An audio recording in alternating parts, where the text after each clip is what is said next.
Chapter 1. Every summer since I could remember, we'd head up the coast to the Flynn's beach house. Summer there was like a dream. Packing for the beach house, though, was always my own personal nightmare. Always.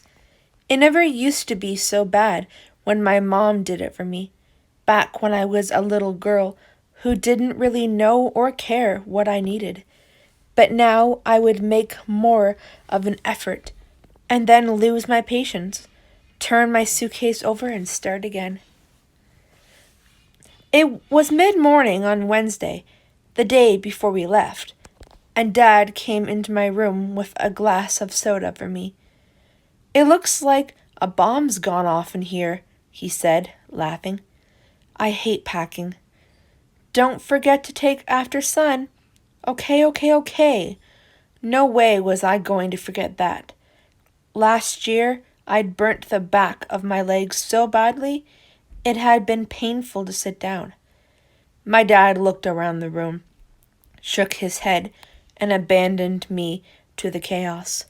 In the end, I packed the same as always. Plenty of swimwear and flip-flops and sun hats, plus some shorts and t-shirts.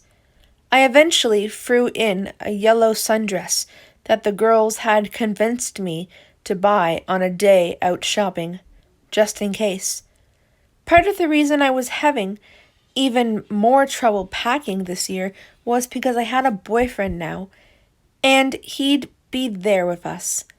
I'd known Noah and Lee Flynn all of my life, and Lee was my best friend, but in the last few months, Noah had gone from being just Lee's older brother to, well, my boyfriend, which meant that we might end up going on a date, especially since we weren't sneaking around anymore.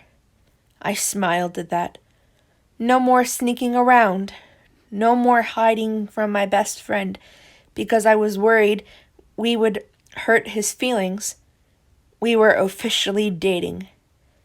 As much as it made me smile, it also made me want to yank at my hair in frustration. If I wanted to dress nicer to go out with Noah, would there be some kind of new rule that meant I couldn't slouch around and threadbare pajama shorts and a shapeless tank top anywhere near him? I picked up the pajamas I'd happily worn for the past few months. Definitely not the kind you want your boyfriend to see you in, especially when he's easily the hottest guy in school. With that swoon-worthy smirk. But it's not like I had anything different to wear. I sighed and said to myself, "To hell with it," and threw them in my case. A voice sounded behind me. "To hell with what?" "Hi, Lee," I greeted him, not even having to glance over my shoulder to know my best friend, since forever, was standing in my doorway. "What did you do in here? Blow up your closet?" "Yeah, we had a fight. I think it wants to file for a divorce." He laughed, and I heard him dropping clothes onto the floor from my bed. I turned round to tell him to be careful and not crease my stuff when he dropped face first onto my duvet. "What were you grumbling to yourself about?" he asked. "Nothing, just—" He raised an eyebrow, giving me that unconvinced expression that told me he knew exactly what was up, but just wanted to hear me say it. "Bikini not skimpy enough for my brother?" I threw a tank top at him. "No, it's not that." "Then what?" "Oh, man, don't tell me you were gonna make me go shopping for lingerie or something. Please, Shelley, anything but that. Tampons I can do, but not lingerie." I laughed. Lee was about the only person I'd let get away with calling me Shelley instead of Elle, short for Rochelle, Although Noah would use the nickname, too, just to tease me. Not that either. It's my pajamas. Oh, that's all you were worried about? Lee laughed. He rolled at my bed and leaned over the edge to look into my case. You'll look fine whatever you are wearing. Besides, it's not like he's really going to care. I smiled at Lee. No matter what was getting me down, he could always brighten me back up in an instant. How long have you been packing now, anyway? He asked. 18 hours? I wavered. 8. My best friend gave me a long, flat look, and then we both burst out laughing. I'm going to take a wild guess and say that you, I pointed an accusing finger at him, haven't even started yet. You, he told me, pointing a finger back at me, would be totally right. Lee cleared his throat suddenly and picked up my pillow, tweaking at the pillowcase. So, you were still cool Rachel's coming with us, right? You've only asked about 1,000,000,000 times. It was like he was worried I'd throw a tantrum.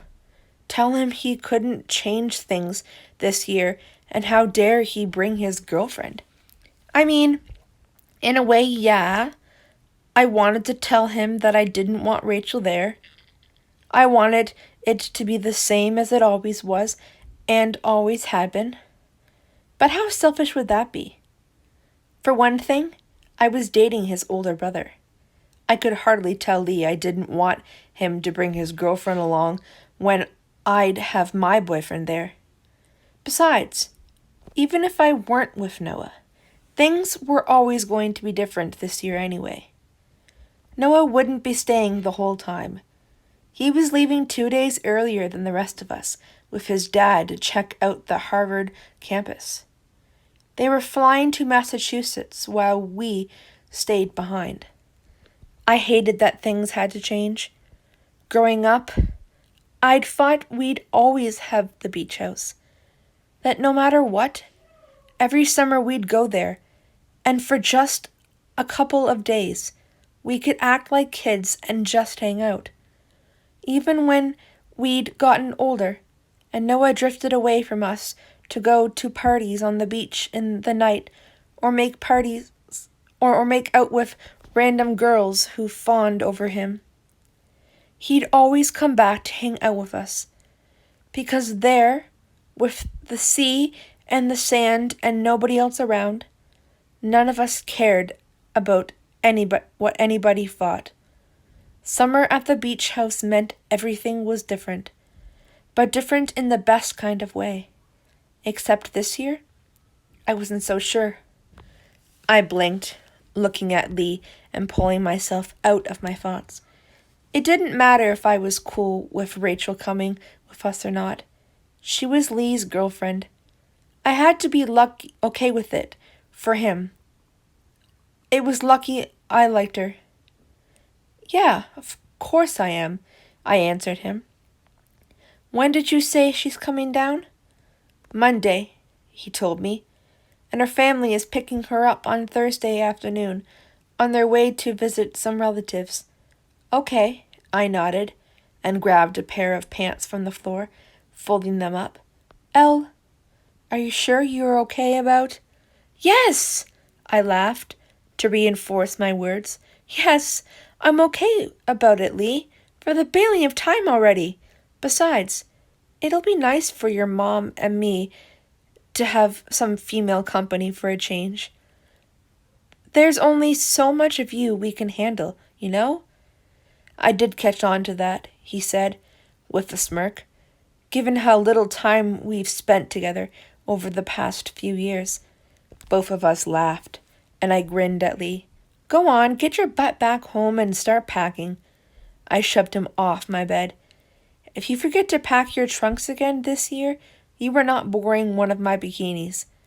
I do not need a repeat performance of that. At 6:30 the next morning, I was at the top of the stairs, ready to haul my suitcase down to the porch.